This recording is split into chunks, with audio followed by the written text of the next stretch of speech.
দিতে যে জগন্নাথ ইউনিভার্সিটি 19 বছর হয়েছে, আগে এর কাজ হবে, তারপরে বাকি ইউনিভার্সিটির কাজ হবে। এখন আপনাদের দাবি দেওয়াগুলো কি আসলে মূলত? আমাদের দাবি তিনটা।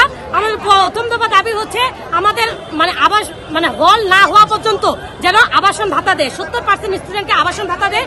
দ্বিতীয়ত হচ্ছে আমাদের যে দ্বিতীয় ক্যাম্পাসের কাজ, এটা যেন খুব শীঘ্রই শুরু করে এবং শেষ করে, যেন আমাদের স্টুডেন্ট খুব তাড়াতাড়ি দ্বিতীয় ক্যাম্পাসে হলের সুবিধা নিতে পারে। আর তৃতীয়ত কাজ হচ্ছে আমাদের বাজেট বৃদ্ধিকরণ। জগন্নাথ যে একটা ইউনিভার্সিটি, এটা বাংলাদেশ মনে বুঝে না, বাংলাদেশের যে উচ্চ কর্মকর্তারা আছে এটা মনে করে না। আপনি যদি বাজেট লিস্টে দেখেন, সবচেয়ে নিচে জগন্নাথ ইউনিভার্সিটিকে আছে, অথচ জগন্নাথ ইউনিভার্সিটির পরে আপনার গোপালগঞ্জ, পটুয়াখালী, নোয়াখালী সব ধরনের ইউনিভার্সিটি হয়েছে।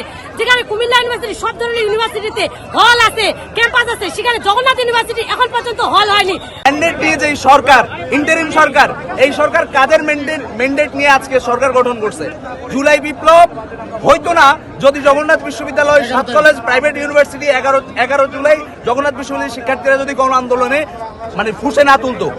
এই যেই জবি শিক্ষার্থীরা দেশের রাষ্ট্রীয় প্রয়োজনে, দেশের প্রয়োজনে, বৃহত্তর স্বার্থে যখন আন্দোলন হয়, যখন জাতীয় কোনো আন্দোলন হয়, তখন জবি শিক্ষার্থীরা মাঠে নামে জীবন দেয়, রক্ত দেয়।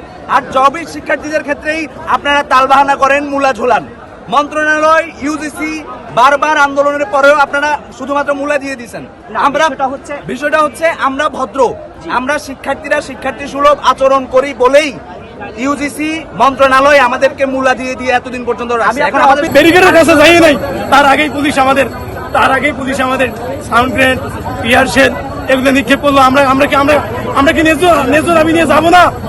আমরা এইটার মাধ্যমে বোঝা যাচ্ছে যে আমাদেরকে উস্কে দেওয়ার জন্য, আমাদের এই আন্দোলনকে দমে দেওয়ার জন্য কিছু অতর্কিত পুলিশ, এই ফ্যাসিস্ট সরকারের পুলিশ এখন এখানে থেকে গেছে।